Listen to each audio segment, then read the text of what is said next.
Boa noite, queridos irmãos. Vamos abrir novamente, então, a palavra no capítulo 10 do Evangelho de Lucas.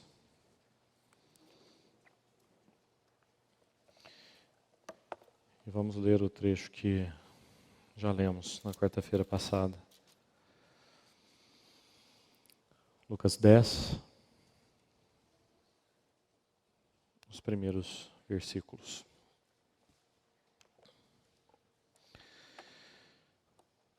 Depois disto, o Senhor designou outros 70 e os enviou de 2 em 2, para que o precedessem em cada cidade e lugar onde ele estava para ir.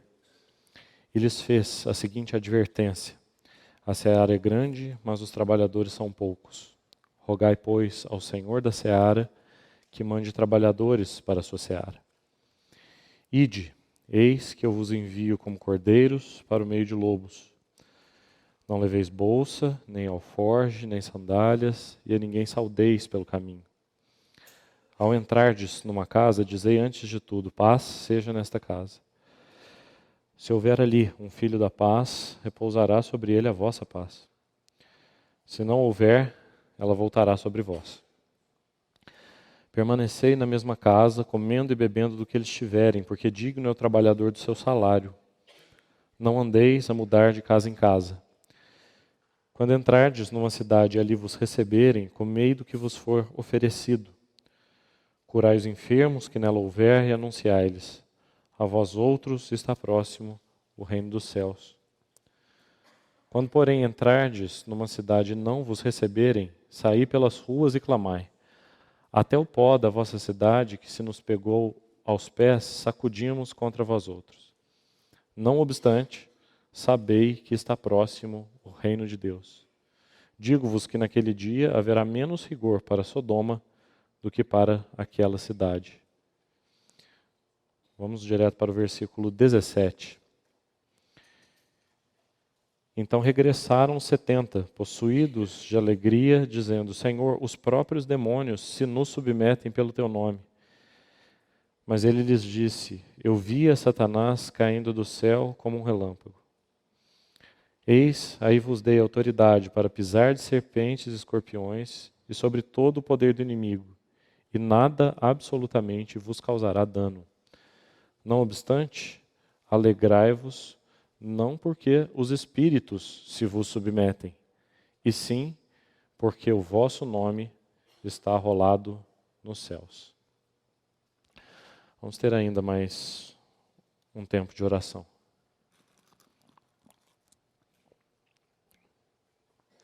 Senhor, mais esta vez nós colocamos diante do Senhor a Tua palavra lida, confiando que ela é poderosa em si mesma, para operar em nós tudo o que o Senhor deseja. Nós, de fato, te somos tão gratos, porque o Senhor um dia enviou os teus mensageiros ao nosso encontro. E é por essa razão que nós estamos aqui. Graças ao Senhor pela tua palavra anunciada. Nos permita ainda mais esta noite anunciá-la ainda dessa vez. Com a tua ajuda, é nas tuas mãos que nós te entregamos este tempo, no precioso nome de Jesus. Amém. Irmãos, esse primeiro parágrafo que nós já havíamos lido, que trata então do envio, da missão desses 70 discípulos, com a ajuda do Senhor eu gostaria de compartilhar esse assunto com os irmãos, associado ao regresso deles, por isso lemos os versículos 17 a 20. Há, sem dúvida, muitas lições preciosas nesse trecho e é importante que eles sejam entendidos de maneira combinada, o envio e o regresso dos 70. Então, o Senhor mais uma vez nos ajude, seja gracioso e misericordioso conosco para nós considerarmos nesse assunto. O primeiro versículo começa assim: depois disso, o Senhor designou outros 70. Então, pela palavra outros aí, parece que isso nos impele a comparar o envio desses outros 70 com os outros que o Senhor enviou. Quem são os outros? O capítulo 9 de Lucas começa com o envio dos 12. Então você tem aí o relato mais resumido de Lucas a respeito dos seus 12 discípulos, seus 12 apóstolos sendo enviados no início do capítulo 9. E o relato paralelo, que se assim o Senhor nos conduzir, nós usaremos para comparação com o envio desses 70, está em Mateus 10. Mateus 10 trata do mesmo assunto que o início do capítulo 9 de Lucas traz para nós, que é o envio dos 12. Então, se os irmãos quiserem registrar aí, já deixar preparado o capítulo 10 de Mateus, nós pretendemos fazer algumas comparações entre o envio dos 70 e o envio dos 12, que está em Lucas 9 e em Mateus 10.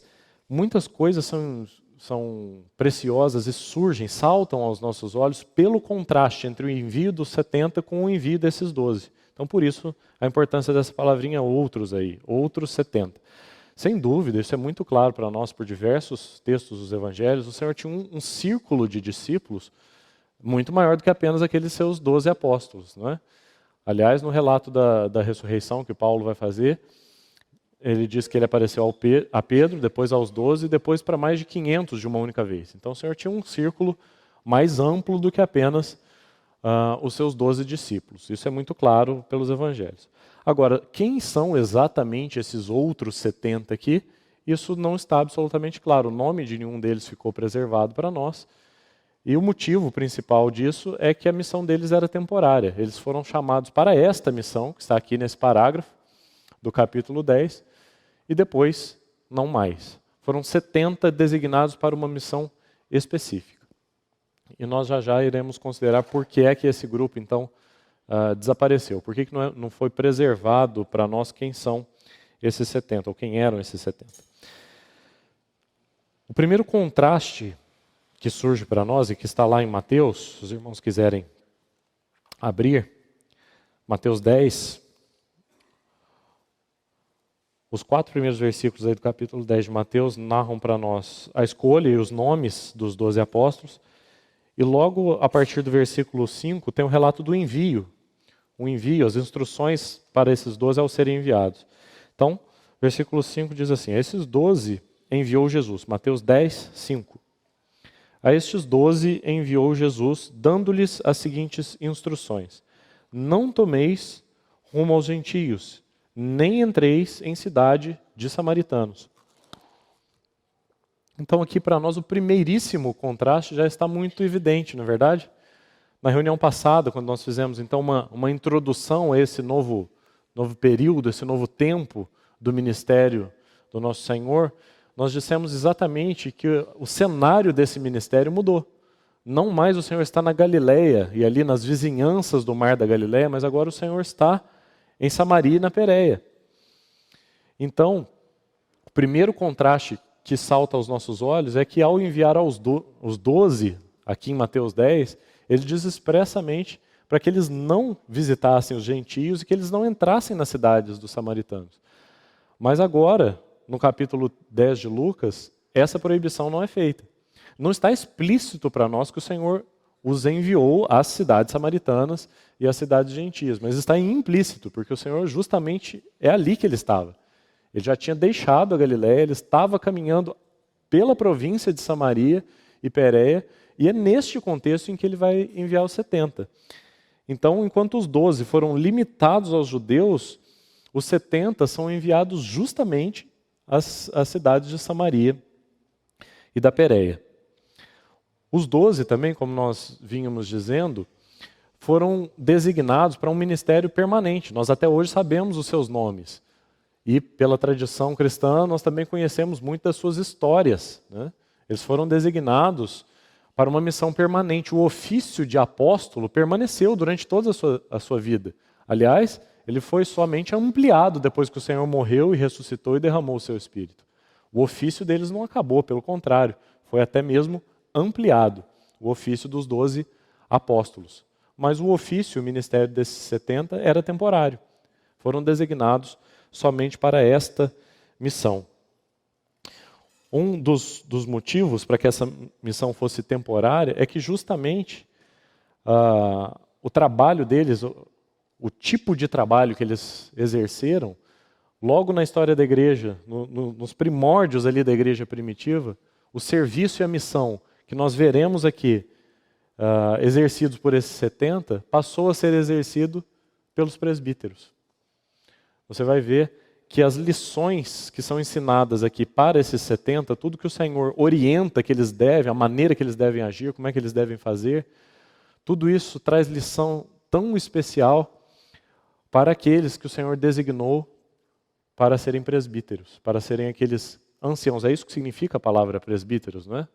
No grego, os mais velhos, os anciãos, aqueles que caminham há mais tempo com o Senhor e que por essa razão são designados para uma missão especial dentro de uma assembleia. Então esses princípios, esses preceitos da missão desses 70 foram absorvidos pelos presbíteros no início da história da igreja. Mas como nós sabemos e precisamos nos lembrar, os presbíteros não são uma classe especial de cristãos, né? Eles são ovelhas mais velhas, que caminharam com o Senhor por mais tempo. Então, os princípios, os preceitos que aqui nessa missão dada aos 70 e depois absorvida pelos presbíteros, os preceitos que são dirigidos a eles, nada mais são do que preceitos para a vida cristã. Ou preceitos para a obra cristã. E novamente nós nos lembramos que a obra cristã não é de exclusividade dos presbíteros. Todos nós somos obreiros cristãos.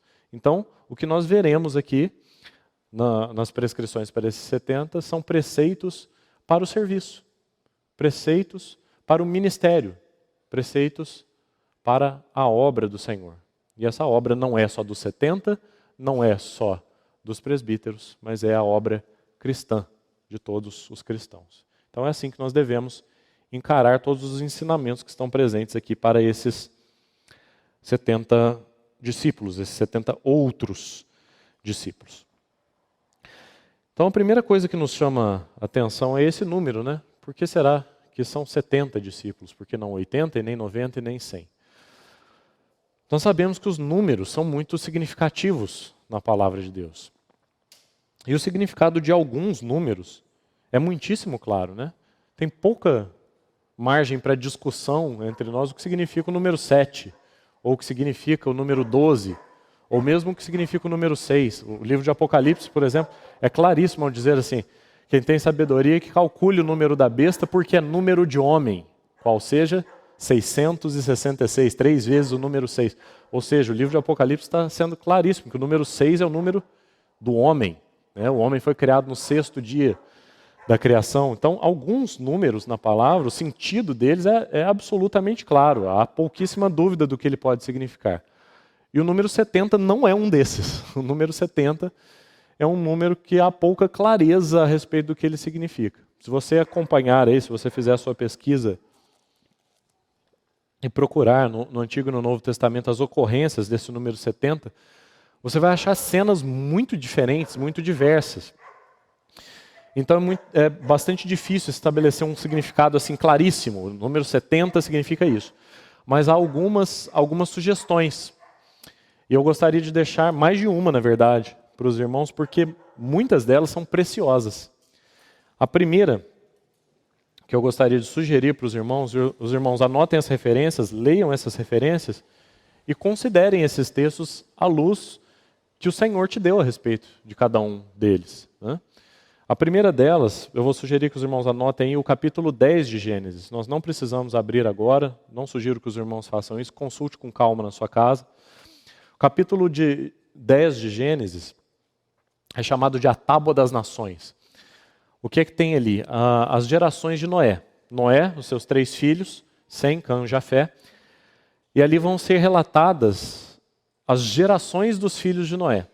Se você excluir, então, Noé e os seus 3 filhos, que seriam como que as raízes dessa árvore, né? Noé e os seus 3 filhos, as raízes dessa árvore.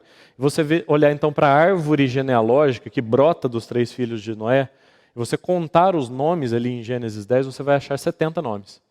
São 70 descendentes dos 3 filhos de Noé. E que na tradição judaica, esses 70 descendentes correspondem a todas as nações da terra. Não é? Houve o dilúvio, e dos 3 filhos de Noé vieram todas as nações da terra. Então, esses 70 tem uma relação muito forte, a tradição judaica, não só em Gênesis 10, mas depois se você olhar para o Talmud também, a tradição judaica considerava que o número das nações da terra era de 70. Até mesmo no capítulo seguinte ali, a Torre de Babel, é dito pela tradição judaica que os idiomas que foram confundidos ali, as línguas, eram 70. Eram 70 línguas que foram faladas, que foram confundidas ali no episódio da Torre de Babel. Então existe uma associação muito forte desse número 70 com o número das nações. E por que isso é especial para nós? Porque acabamos de ler em Mateus que os 12 foram proibidos, no ato do seu envio, de visitar os gentios e os samaritanos. Né? E agora o Senhor designa 70. Agora, nas últimas horas do seu ministério, a sua rede se expande. E agora a sua tenda, para usar a expressão de Isaías, né, a sua tenda está alargada. E agora o Senhor designa uma missão para 70, para que todas as nações, não foi essa a promessa para Abraão? Em ti serão benditas todas as nações da terra, Gênesis 15. Então agora o Senhor, além daqueles 12 que ele enviou e proibiu de irem aos gentios, agora ele designa outros 70. Então essa é a primeira associação preciosa, e aliás é tão precioso para nós que ela seja feita por Lucas, né? Mateus e Marcos, e também João, não citam esse envio dos 70. Somente Lucas, como já dissemos na reunião anterior, né, todo esse trecho é quase que exclusivo de Lucas, e essa aí é uma porção exclusiva de Lucas, somente ele relata o envio dos 70. É tão precioso que justamente esse autor gentio, né, Lucas o grego, seja precisamente aquele que relata o envio dos 70. O envio para as nações da terra, o envio para os gentios. Outra associação importante aí, que provavelmente nós sabemos por causa da associação do Evangelho de Lucas com o Evangelho de João, possivelmente o tempo do envio desses 70 aí, a época em que esses 70 foram enviados, é próximo da festa dos tabernáculos, que está também no capítulo 10 de João. Esse texto nós poderíamos abrir, João 10. Veja bem o que é que o Senhor disse em João 10, por ocasião de uma visita a Jerusalém nessa festa dos tabernáculos. João 10, 16. E tenha em mente que é muito provável que o tempo, a época do envio desses 70, é próximo dessa época aqui que nós estamos lendo em João 10, 16. Jesus diz assim: ainda tenho outras ovelhas, não deste aprisco. A mim me convém conduzi-las. Elas ouvirão a minha voz. Então haverá um rebanho e um pastor. Que coisa bonita, né? No final do seu ministério, os seus últimos dias, as últimas semanas e meses que o Senhor tem de tempo do seu ministério terreno, e Ele está em busca das suas últimas ovelhas. Ele está em busca de ovelhas de um outro aprisco, não só mais restrito àquele aprisco da casa de Israel. Então, havia essa outra associação aí. Nessa festa dos tabernáculos, onde o Senhor disse isso, que tinha outras ovelhas que não eram desse aprisco, se você checar o livro de Números e ver como que era celebrada essa festa dos tabernáculos, você vai ver que ela acontecia durante 7 dias. E o número de bois que era sacrificado durante esses 7 dias, ele decrescia, ele começava com 13 no primeiro dia, depois 12, 11, 10, 9, 8, 7. 7 dias. 13, 12, 9, 10, 8, 7. Se você somar, dá 70. São 70 bois que eram sacrificados nos 7 dias da festa dos tabernáculos. E o Talmud vai nos dizer que esses 70 bois justamente representavam as 70 nações da terra. Outra ocasião em que acontece o número 70, aliás, essa é a primeira vez que o número 70 aparece na Bíblia. Primeira menção do número 70, está aí também, não vamos abrir, mas se você quiser anotar aí para sua consideração, Gênesis 4, 24. Os irmãos vão se lembrar desse texto. É o cântico de Lameque, né, quando ele diz assim: matei um homem porque me feriu e um rapaz porque me pisou. 7 vezes se tomará vingança de Caim, porém de Lameque, 70 vezes 7. Olha a primeira vez que o número 70 aparece na Bíblia. Gênesis 4. 7 vezes se tomará vingança de Caim, porém de Lameque, 70 vezes 7. A vingança, o juízo, a retribuição. Essa é a primeira vez que aparece o número 70. Você sabe qual é a primeira vez que aparece o número 70 no Novo Testamento? Agora na Nova Aliança? Mateus 18, 22. Os irmãos também conhecem muito bem esse texto. Quando Pedro diz assim, quantas vezes se deve perdoar um irmão? Aí o Senhor responde, 70 vezes 7. São 7 vezes que você deve perdoar um irmão?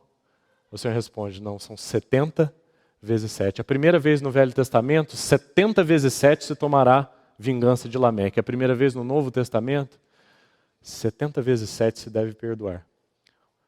Em Gênesis, o juízo. Em Mateus, o perdão. Você está vendo qual era a missão dos 70? Anunciar que o juízo que veio da velha aliança agora se encontrava com Jesus na era da graça. E se em Gênesis 70 vezes 7 se vingava Lameque, agora 70 vezes 7 se perdoa por causa da obra daquele rei que eles vinham anunciar. Aquele para quem eles estavam preparando o caminho. Aquele que eles estavam precedendo e que viria visitá-los logo após esses 70.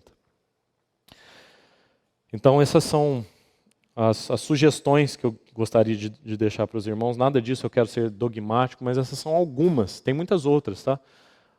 O povo de Israel, por exemplo, tinha 70 anciãos, né? Moisés pede ajuda, né?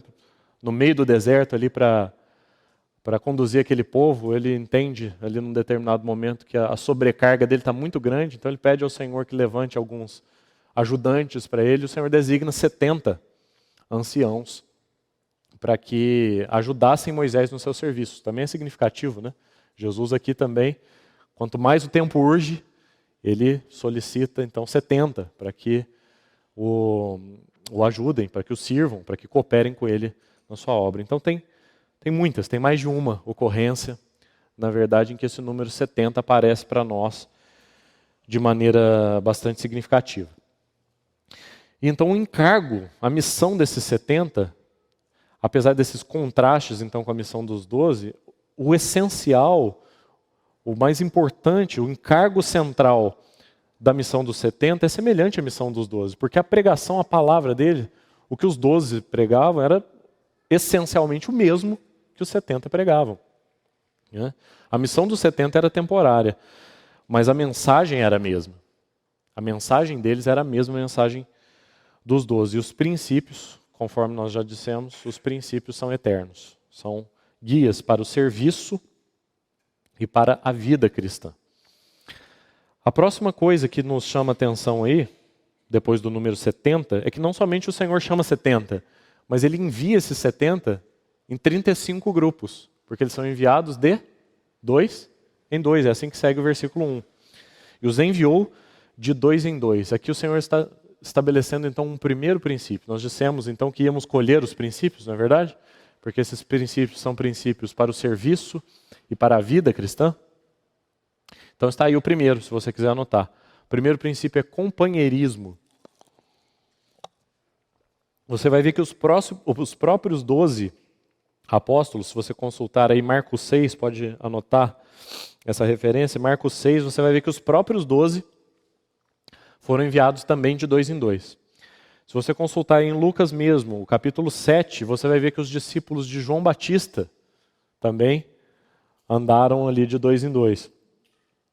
Se você olhar para o livro de Atos, e aí são muitas referências em Atos, anote aí apenas o capítulo. Se você olhar para o livro de Atos, capítulo 13, você vai ver Barnabé e Saulo. No capítulo 15, você vai ver 3 duplas, Judas e Silas, Barnabé e Marcos, Paulo e Silas, no capítulo 15 de Atos. No capítulo 17 de Atos, você vai ver Timóteo e Silas. No capítulo 19 de Atos, você vai ver Timóteo e Erasto. E aí nós não temos como não nos lembrar de Eclesiastes, capítulo 4. Gostaria que os irmãos abrissem esse texto comigo. Eclesiastes, capítulo 4. Também não é um texto desconhecido dos irmãos, mas eu gostaria de olhar para ele com alguma atenção. Eclesiastes 4,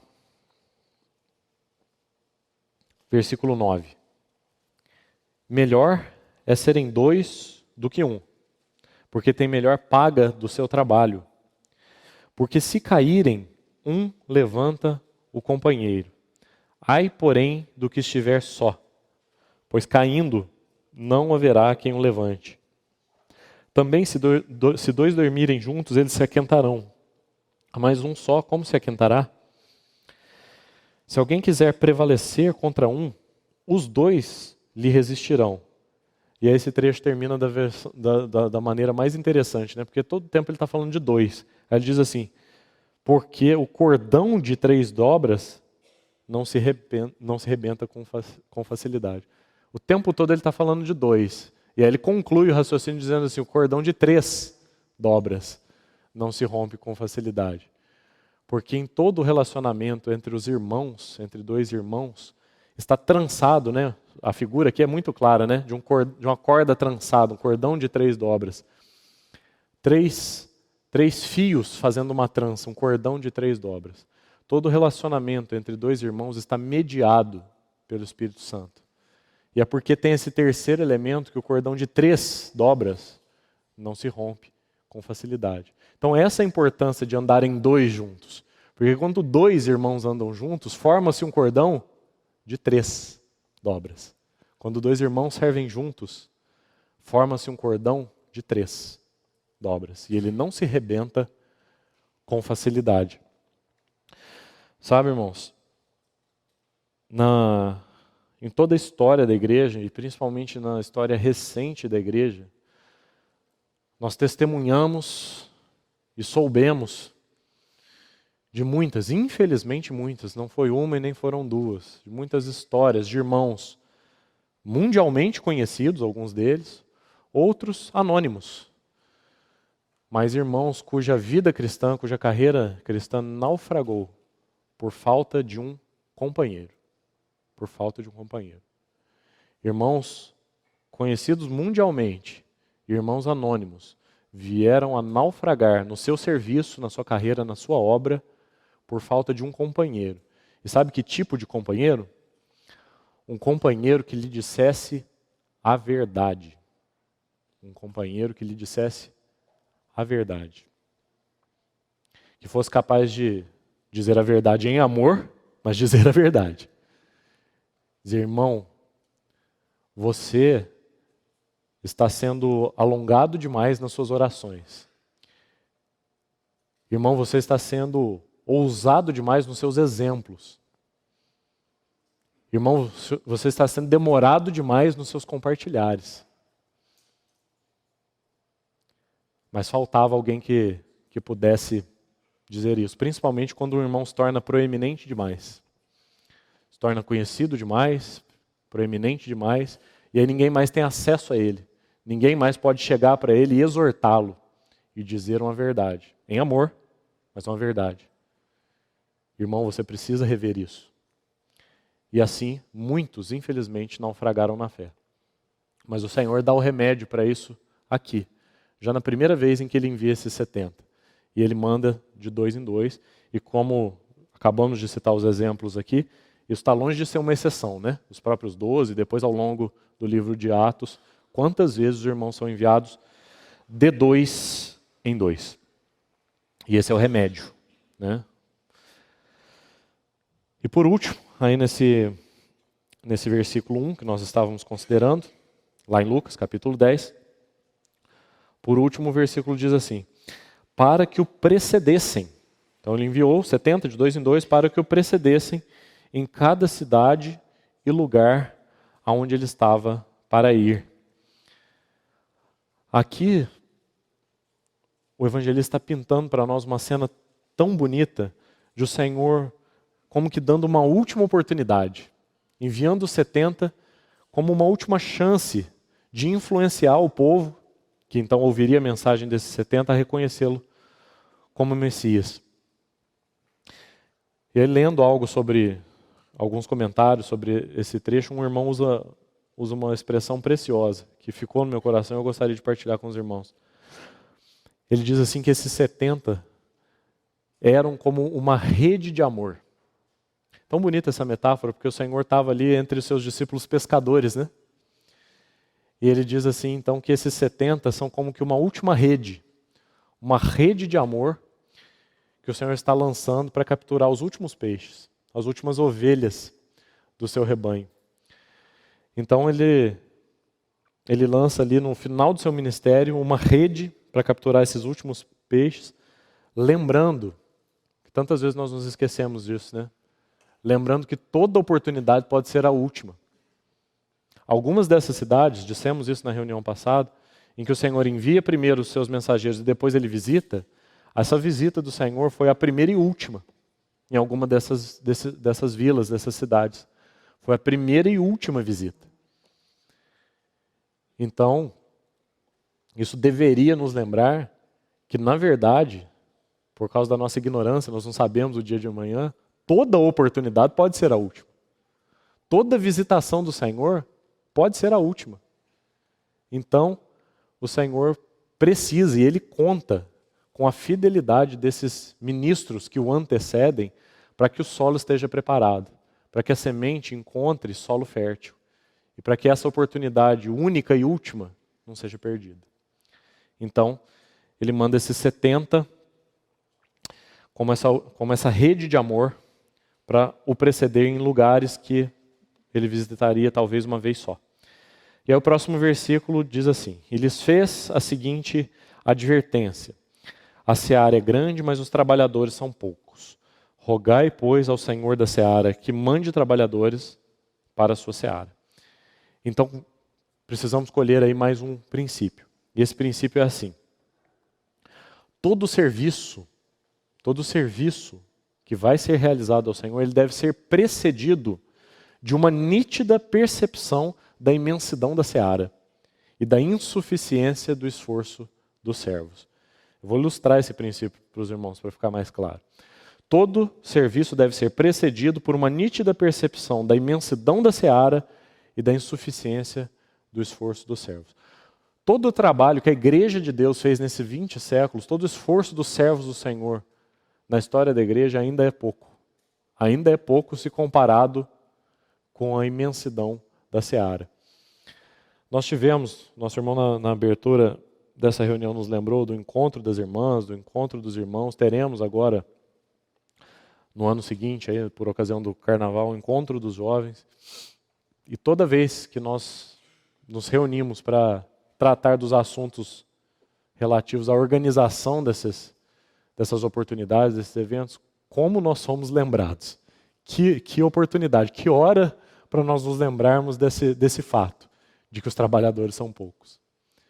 Qualquer assunto, ao organizar um encontro, ao ensaiarmos juntamente com os irmãos que cooperam na música, ao reunirmos os irmãos que estão encarregados, graças ao Senhor, tantos Ele tem levantado ao longo desses anos, irmãos encarregados do ministério da palavra, mas ainda assim são poucos. O Senhor tem sido tão generoso conosco, tantos irmãos têm ministrado a palavra deste púlpito aqui, mas são poucos. Ainda assim são poucos. Todas as vezes que nos assentamos para organizar um encontro ou para tratarmos os assuntos da música, são poucos. São sempre poucos. A seara é sempre muito maior. A seara é sempre maior do que as mãos disponíveis. Então, todas as vezes que nós prestamos serviço ao Senhor, isso é uma grande exortação, um grande encorajamento para nós, porque nós sempre achamos que o nosso serviço não significa nada, né? Ah, a minha cooperação é tão insignificante, a minha cooperação é tão pequena. Toda vez que você achar a sua cooperação pequena, irmão, lembra que mesmo que nós juntarmos ela com a de todo mundo, ainda assim, é pouco. A seara é muito maior. Não tem cooperação pequena, porque a sua pequena, ainda que somada a muitas outras pequenas, ainda falta. Nunca se permita achar isso.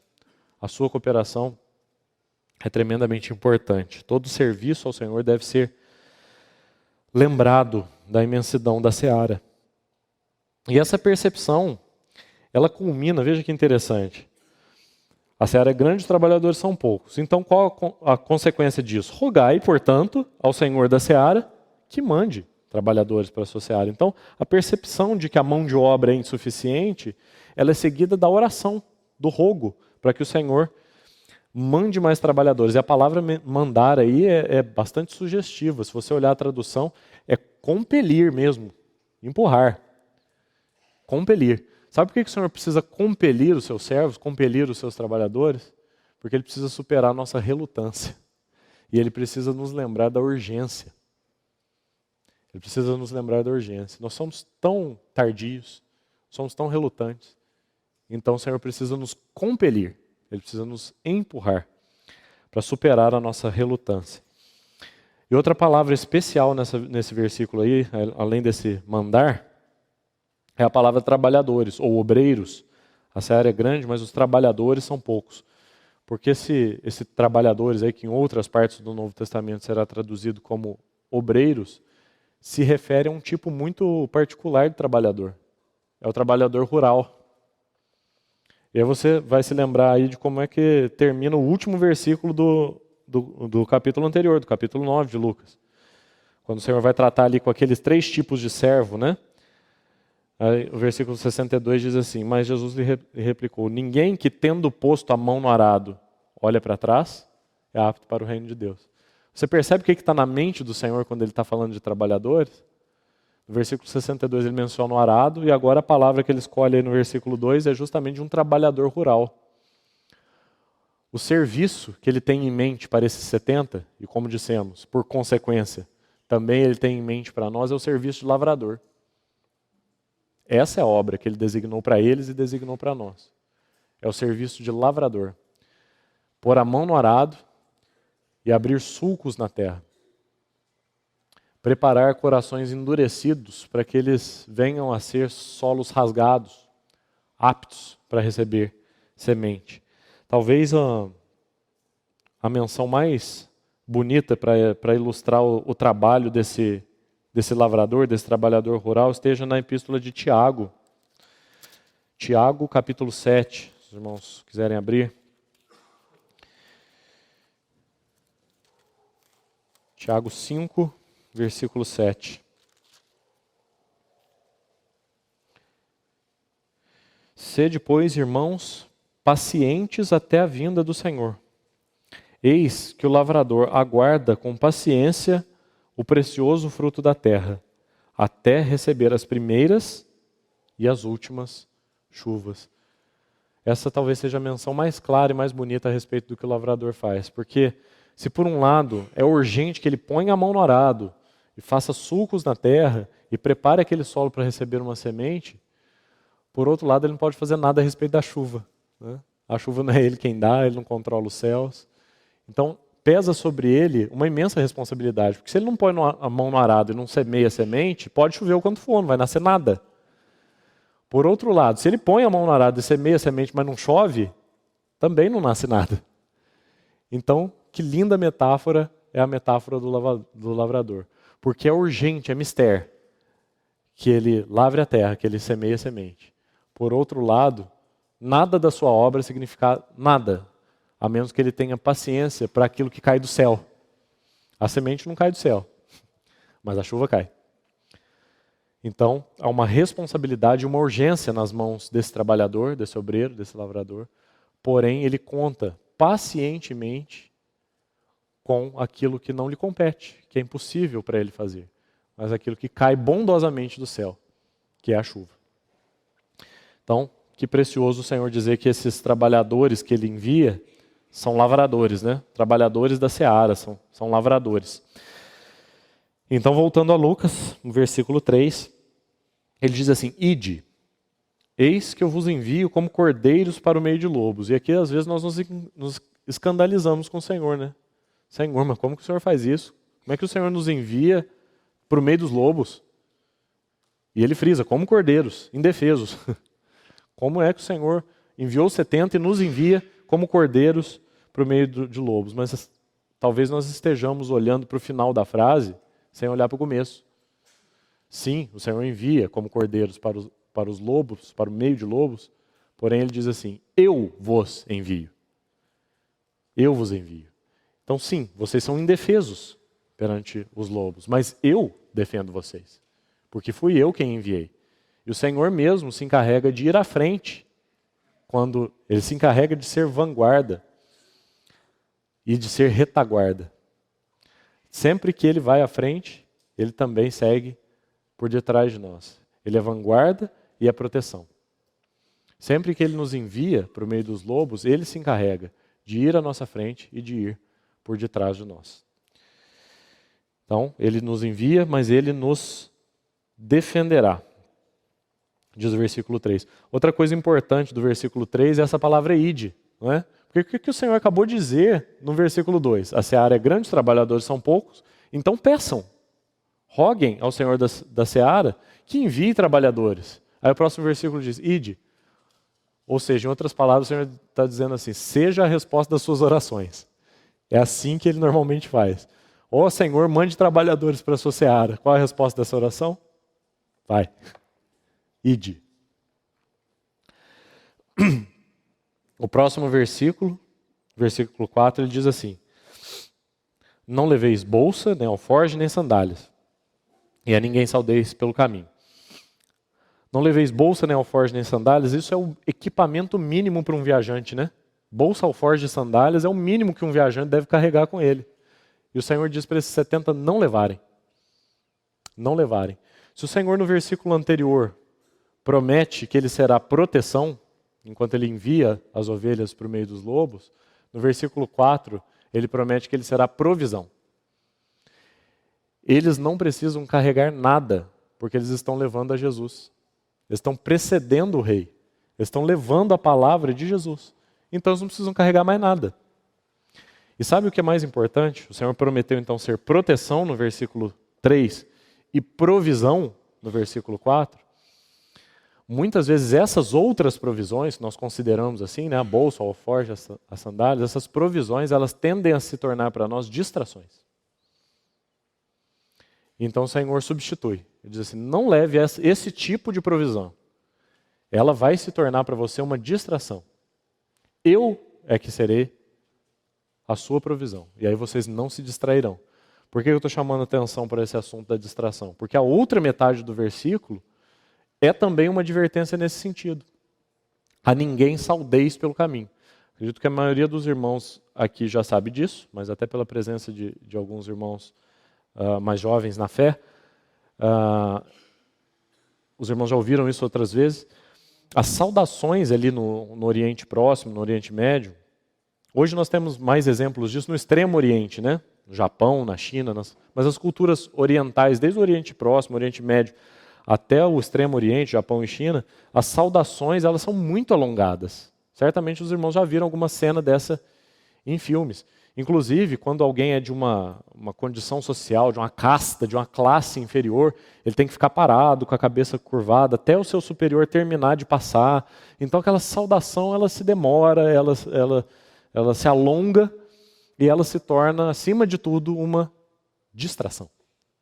Distração. Então o Senhor diz para eles não levarem nem bolsa, nem alforje, nem sandálias, para que eles não se distraiam com essas provisões e que eles não saúdem ninguém pelo caminho. Para que eles não se distraiam com essas formalidades sociais. Que coisa interessante isso significa também para nós, né?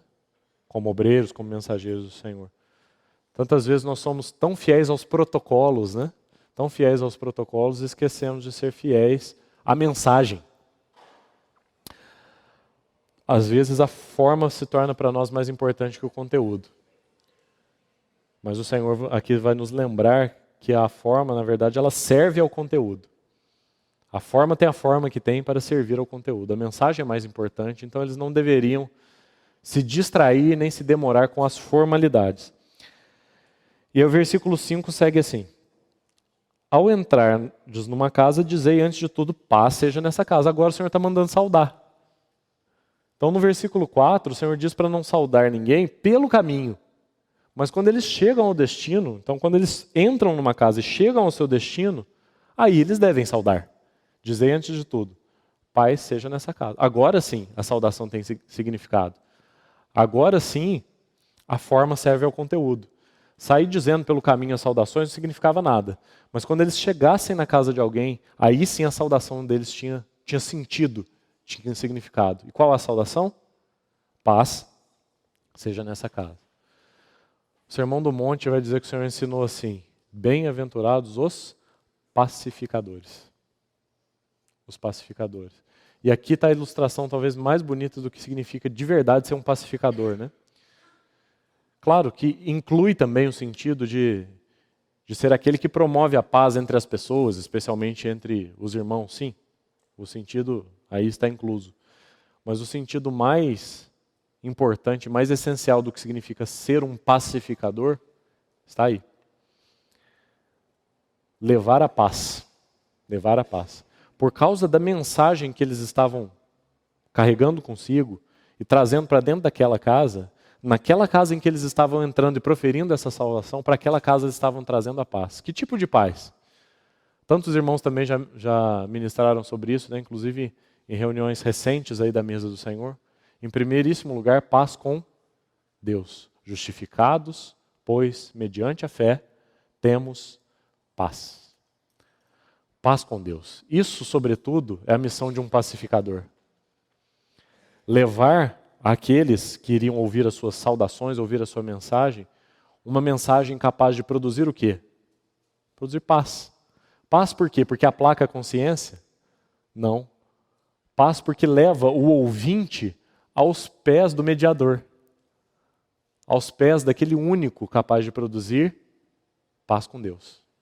Então isso que significava a mensagem deles. Eles estavam indo preparar a chegada justamente desse mediador.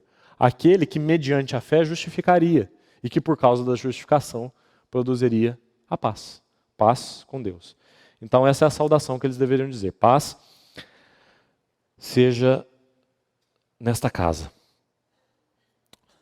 Se os irmãos compararem novamente, não tem necessidade de abrir, mas se os irmãos compararem novamente o texto que eu disse de Mateus capítulo 10, onde são dadas as instruções para os 12, lá em Mateus 10, versículo 11, você vai ver que aqueles 12, eles são instruídos a, antes de entrar nas casas das pessoas, perguntar qual casa que era digna, indagar qual casa é digna. E aqui não, aqui a universalidade, é tão precioso isso no Evangelho de Lucas, né? A universalidade da mensagem é destacada. Eles não tinham que pesquisar nada se aquela casa era digna ou não. Inclusive, os próximos versículos vão nos dizer o que aconteceria se por acaso essa mensagem fosse proferida numa casa indigna. Eles não são orientados a saber antes se a casa era digna. Os 12 lá em Mateus 10, sim. Aqui não mais. Aqui não mais. A urgência da última hora, nós vemos a tenda sendo alargada, não é? A tenda sendo alargada. Então, se por acaso aquela casa, aqueles recebedores da mensagem não fosse digno, nós veremos aí mais adiante o que é que vai acontecer. Então o versículo 6 vai dizer aí: se houver ali um filho da paz, aqui não mais como Mateus 10, se houver alguém digno, se a casa for digna da paz, mas agora se houver naquela casa um receptáculo da paz. Não alguém digno da paz, mas alguém para quem a paz está preparada. Alguém que esteja desejoso de receber paz. Alguém que seja um vaso adequado para receber essa paz. Se ali houver um vaso adequado, um filho da paz, repousará sobre ele a vossa paz. Se não houver, ela voltará sobre vós. Olha que outro princípio interessante nós podemos colher aí. Se a nossa missão, o nosso trabalho, o nosso serviço ao Senhor, por conta da rejeição daqueles que são alvos do nosso serviço, do nosso trabalho, do ministério, se o nosso serviço não for de utilidade para eles, por causa da própria rejeição deles, certamente ele será de utilidade para nós. Nós nunca deixaremos de ser abençoados por causa do serviço do Senhor. Se não houver ali um filho da paz, a paz que foi proferida voltará sobre vós. Nós nunca perdemos um serviço ao Senhor. Ele sempre abençoa os seus servos, mesmo que aqueles alvos do serviço não recebam as suas palavras. Versículo 7 segue assim: permanecei na mesma casa, comendo e bebendo do que eles tiverem, porque digno é o trabalhador do seu salário. Não andeis a mudar de casa em casa. O sentido mais exato aí do começo do versículo, permanecer na mesma casa, é permanecer naquela mesma casa, ou seja, aquela casa que recebeu a mensagem da paz. Aquela casa na qual havia vasos adequados, receptáculos para a mensagem de paz. Então, naquela mesma casa que recebeu a palavra da paz, permanecei nela. E aqui tem dois princípios de ampla aplicação para todo o serviço cristão. O primeiro princípio é: os mensageiros de Cristo devem ser desinteressados. Devem ser desinteressados. A suspeita e até mesmo a aparência, ouça bem isso, a suspeita e até mesmo a aparência de que o ministro busca uma boa vida, se aproveitando da generosidade dos irmãos, rouba o poder da sua obra. Até mesmo a aparência de que o ministro está servindo por interesse próprio, que está buscando os bens e não as pessoas. Isso rouba. E quantas vezes nós vimos esse princípio aplicado na prática, né? Como que esse interesse escuso do ministro rouba o poder da sua obra. Rouba o poder da sua obra. Esse é o primeiro princípio. O segundo princípio, se os irmãos quiserem marcar aí e me seguirem, por favor, a segunda epístola a Timóteo, porque os detalhes do versículo são importantes. Segunda Timóteo. Veja aqui Paulo orientando um jovem obreiro. Timóteo é um jovem obreiro, sendo instruído, sendo orientado por um velho obreiro, chamado Paulo. 2 Timóteo 2, 6.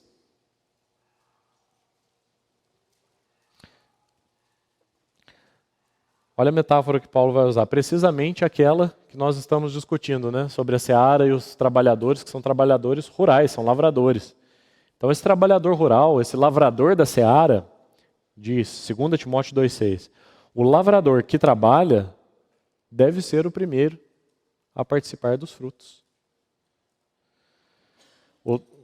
O trabalhador é digno do seu salário, né? Diz aí o versículo que lemos em Lucas 10, versículo 7.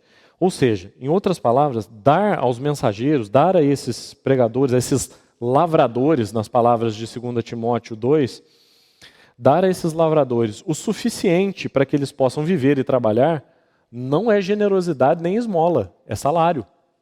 É disso que o Senhor está chamando. Digno é o trabalhador do seu salário.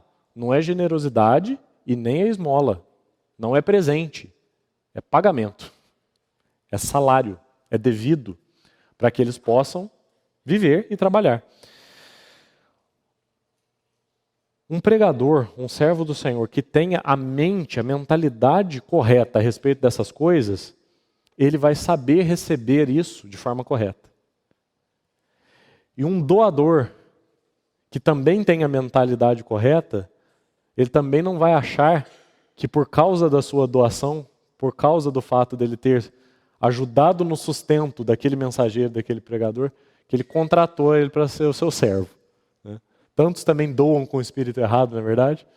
Parece que doam e porque doaram, agora esse pregador, aí dele se ele falar alguma coisa que me desagrade, né? Porque eu ajudei no ministério dele, então agora ele que trate de não falar nada que me desagrade. Um servo, um ministro, um pregador que tenha a mentalidade correta saberá receber. Um doador que tenha a mentalidade correta saberá doar. E saber que ele não comprou aquele para quem ele doou. Então, seguindo em Lucas 10, o próximo versículo, versículo 8, diz assim: quando entrardes numa cidade e ali vos receberem, comei do que vos for oferecido. O princípio é o mesmo, né? Comer do que for oferecido, não buscar nada mais refinado, não buscar luxo, não buscar conforto. É o mesmo princípio que o Senhor estava ensinando no versículo 7, com respeito a cada casa, agora ele expande para cada cidade, no versículo 8. E o versículo 9 segue assim: curai os enfermos que nela houver e anunciai-lhes. A vós outros está próximo o reino de Deus. Se você comparar de novo lá com Mateus 10, você vai ver que no versículo 8, o Senhor também manda curar enfermos, e mais ainda, manda expelir demônios, purificar leprosos. Mas lá em Mateus ele não ordena que os 12 deem esse anúncio aí. A vós outros está próximo o reino de Deus. Percebe de novo, mais um ainda mais um detalhe que salta para nós a urgência da hora. Assim como os 12 o Senhor manda curar, mas agora ele acrescenta, cura e anuncia, a vós outros está próximo o reino de Deus. E mais ainda um detalhe, você vê que a cura é um instrumento para o anúncio. Curai os enfermos e anunciai que está próximo o reino de Deus. Tantas vezes, irmãos, nós precisamos ter discernimento que antes que nós possamos, de fato, semear a palavra na vida de alguém, algumas coisas antes, às vezes, precisam ser curadas. Às vezes existem enfermidades da alma e da mente das pessoas que estão impossibilitando de receber a palavra. Então, cura e anuncia. Foi assim que o Senhor enviou os 70. Para remover primeiro qualquer obstáculo que os impedisse de receber de forma adequada a palavra. Está vendo o que significa arar o solo? O que significa pôr a mão no arado? Tirar as pedras daquele solo? Muitas vezes é curar as doenças primeiro. Tratar aqueles corações, aquelas almas, aquelas mentes doentes, para só então haver um caminho desobstruído para que a semente alcance o solo. Versículo 10. Quando, porém, entrardes numa cidade e não vos receberem, saí pelas ruas e clamai. Outro princípio importante para a vida e para a obra cristã. É necessário muita sabedoria, muito discernimento, para nós percebermos quando que aquela missão, aquele campo de trabalho, não é mais adequado para nós. Quando é que nós devemos abandonar a cidade? Quando entrares numa cidade e não vos receber, sair pelas ruas e clamar. Quando nós falhamos no discernimento e abandonamos a cidade, para usar a figura que está sendo usada aqui nesse capítulo 10 de Lucas, quando nós resolvemos que está na hora de abandonar a cidade, cedo demais, isso se chama covardia. Quando nós demoramos demais para perceber que está na hora de abandonar aquela cidade, pelo menos por enquanto, tá? Não é que aquele irmão ou aquela seara, aquele campo de trabalho seja um campo indigno, que nunca mais o evangelho vai chegar lá. Mas talvez não é a hora e talvez não é você. Talvez não é a hora e talvez não é você. E você precisa discernir isso. Se você discernir isso cedo demais, isso se chama covardia. Se você discernir isso tarde demais, isso se chama teimosia. E às vezes nós achamos que é perseverança. Nem sempre. Às vezes o que nós chamamos de perseverança, isso significa teimar contra a providência do Senhor. Ele há de prover outra pessoa em outra hora. Deixe de ser teimoso, mas também não seja covarde. Há um momento certo em que o Senhor dará um discernimento de que é hora de abandonar aquela cidade. E aí o versículo 11 diz assim, até o pó da vossa cidade que se nos pegou aos pés, sacudimos contra vós outros. Não obstante, sabei que está próximo o reino de Deus. Apesar da descrença, o fato não muda, né? Eles não foram recebidos, a palavra deles não foi recebida, mas recebendo ou não muda o fato. O reino está próximo do mesmo jeito. O que muda então? Se o fato não muda, o que é que muda? Compara o versículo 11 com o versículo 9, que você vai ver o que está faltando. Está faltando a vós outros. No 9, a vós outros está próximo o reino de Deus. No 11 está próximo o reino de Deus. Ou seja, o fato não mudou, o reino de Deus está próximo do mesmo jeito. Muda a relação da pessoa com o fato. Agora não mais o reino está próximo de vocês, agora somente o reino está próximo. Nós crermos ou descrermos na palavra de Deus não muda o fato, mas muda a nossa relação com o fato. A mesma mensagem é de graça e é de juízo. E aí você vai se lembrar das palavras de Paulo, né? Cheiro de vida para a vida e de morte para a morte. É a mesma mensagem, não são duas mensagens. Uma é cheiro de vida, a outra é cheiro de morte. A mesma mensagem é cheiro de vida para a vida, perfume de vida para a vida e cheiro de morte para a morte. Também comparando com Mateus, lá no envio dos 12, Mateus 10, 14, Jesus não ordena repetir essa pregação. É mais um exemplo do quanto essa rede de amor que nós começamos a palavra de hoje exemplificando, conforme o quanto que essa rede alarga na última hora, né? E aí eu não sou pescador, imagino que a maioria dos irmãos aqui também não seja, mas talvez na televisão nós já tenhamos visto a cena de um pescador lançando as redes. Você já viu essa cena? É bonito, né, de ver. Tem toda uma coreografia, né, para jogar a rede. Porque a rede não pode embolar, né? E mais um detalhe, não só ela não pode embolar, quando um pescador joga a rede para fora do barco, aquela rede vai abrindo, abrindo, abrindo, abrindo, porque ela tem que chegar, ela tem que atingir a água. A hora que ela bate na água, o momento que ela atinge a água é o momento que ela está mais aberta. Quanto mais a hora do Senhor foi se chegando ao fim, a urgência da última hora, mais aquela rede foi abrindo. Ele lançou de fato as redes. E quanto mais a rede chegava perto da água, mais ela se abria, para que mais peixes pudessem ser capturados. Aqui nós estamos testemunhando a última abertura. É claro, irmãos, essa rede tem sido lançada até hoje, 2000 anos depois do ministério terreno de Jesus. Mas no que dizia respeito à sua vida humana, era a sua última oportunidade de lançar a rede. E na sua última oportunidade, a rede estava o mais aberta possível. E o versículo 12 diz assim: digo-vos que naquele dia haverá menos rigor para Sodoma do que para aquela cidade. Interessante que os seus ouvintes pensavam que Sodoma já tinha sido julgada, né? Porque a cidade estava destruída. Mas aqui o Senhor está avisando que ela será julgada novamente. E que nessa segunda ocasião, ele se lembrará de que aquela cidade de Sodoma não teve as oportunidades que essas cidades aqui estavam tendo. Não teve as mesmas oportunidades. Não ouviu a palavra do mesmo jeito. Então, que urgência é isso para nós? Nós somos a geração que teve todas as oportunidades. Sodoma tinha o testemunho da criação. Nós temos a palavra dos mensageiros. Então, para concluir, não ficarmos aí sem o final, os últimos versículos de 17 a 20 relatam o regresso dos 70. E é interessante que eles regressam assim com uma alegria quase que infantil, né? Senhor, os próprios demônios, diz o versículo 17 aí. Senhor, até os demônios, ou os próprios demônios, se nos submetem pelo teu nome. Parece aqui que eles estão pensando que Jesus vai ficar tão impressionado quanto eles, né? Com o testemunho que eles estão dando do poder do próprio nome de Jesus. Senhor, o Senhor não sabe o quanto o seu nome é poderoso. Por causa do seu nome, os demônios se submetem. E aí o Senhor, claro, não fica impressionado. E então ele responde assim. O Senhor, perceba que o que o Senhor está fazendo aí nos próximos versículos, de 18 a 20, não é exatamente uma censura. O Senhor não está dizendo assim para eles, não fiquem alegres, não fiquem felizes, porque os demônios se submetem a vocês.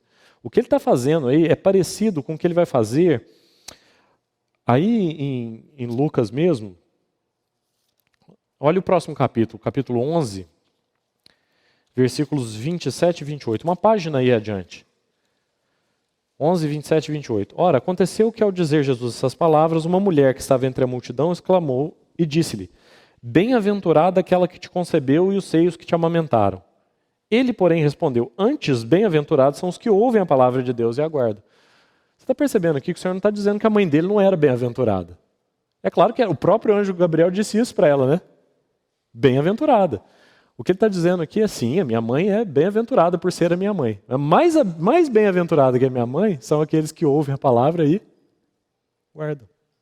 Então o que o Senhor está fazendo com os discípulos é a mesma coisa. Bem-aventurados vocês são porque os demônios se submetem a vocês por causa do meu nome. Mais bem-aventurado que isso é porque o nome de vocês está arrolado, ou está escrito, está no rol, né? Arrolado, está no rol dos céus. Vocês são cidadãos celestiais. Talvez você se lembre, irmão, de um texto de Atos, capítulo 22, onde um comandante romano, se tornou romano, né, está discutindo com Paulo. Paulo vai apelar para César e vai dizer que ele é um cidadão romano. Até então ele não tinha usado esse título. E aí aquele comandante da guarda fica impressionado. Você é cidadão romano? Porque eu também me tornei cidadão romano, mas esse título me custou muito dinheiro. Está lá em Atos 22. Esse título me custou muito dinheiro. A importância, quanto dinheiro aquele comandante estava disposto a gastar para ter o título de cidadão romano. E você está percebendo o que o Senhor está dizendo aqui para os seus discípulos? Vocês são cidadãos do céu.